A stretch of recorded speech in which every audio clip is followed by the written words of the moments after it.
বাস্তববাদীর কবি আমি, বাস্তব কথা নিয়ে চলি তাই। বাস্তবের বুকে রেখে আমি গর্জে উঠি তাই। ভারতবর্ষে অবহেলিত মানুষের কথা লিখি তাই। তাই আজকে আমি সেই অবহেলিত মানুষের কথাগুলি নিয়ে লেখা এক কবিতার আকারে বলে যাচ্ছি। উচ্চবর্ণীয় দূর হটাও, দেশ বাঁচাও। আমরাই গড়িব আমাদের সরকার, আমরাই গড়িব দেশ, আমরাই রাখিব দেশের মান। উচ্চবর্ণীয় শাসন ব্যবস্থায় তাহারাই বড় হইতেছে সবাকার।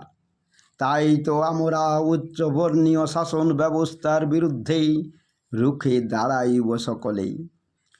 ভোকার টাকায় জীবিকা চালায় উচ্চবর্ণীয় সম্প্রদায়। উচ্চবর্ণীয় শাসন ব্যবস্থায় ভোকারা কেমন মরিছে দেখো এই ভারতেই। ভোকারা তাই সবে করো আন্দোলন উচ্চবর্ণীয় শাসন ব্যবস্থার বিরুদ্ধেই। উচ্চবর্ণীয়রাই ভোকা করিতেছে দেখো নিম্নবর্ণীয় মানুষদের। উচ্চবর্ণীয় শাসন ব্যবস্থায় নিম্নবর্ণীয় মানুষ শোষিত হচ্ছে কেমন ভারত মাতার বুকে চিরকাল। উচ্চবর্ণীয় শাসন ব্যবস্থার বিরুদ্ধে রুখে দাঁড়াও সবে ভারত মাতার বুকে চিরকাল। তাই তো আমরা পাইনি শিক্ষা দীক্ষা উচ্চবর্ণীয় শাসন ব্যবস্থায়। আমরা শোষিত বঞ্চিত হইয়াছি দেখো উচ্চবর্ণীয় শাসন ব্যবস্থায়। নিচ বর্ণের মানুষেরা কর্মসংস্থান হারাইতেছ নিজেদের জাতিসত্তাকে হারাইতেছে উচ্চবর্ণীয় শাসন ব্যবস্থায়। তাই এদের বিরুদ্ধে গর্জে ওঠো সমগ্র নিচ বর্ণের মানুষেরা।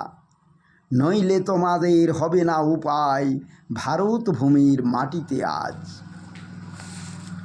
তোমরাই ধরো শাসন দণ্ড, তোমরাই লহ দেশের ভাড়া ভার। তবে তো আসিবে দেশে শান্তি শৃঙ্খলা এই ভারতেরই মাঝে আজ। তোমরাই করো সমগ্র ভারতবাসীদের মুক্তি মন্ত্রে দীক্ষিত করো আজ। সঠিক স্বাধীনতা আনো আজ ভারত ভূমির বুকে আজ। কোনো ভেদাভেদ হইবে না আজ, সকলের জন্য থাকিবে সমান অধিকার এই ভারত ভূমির মাঝে আজ। জয় হিন্দ।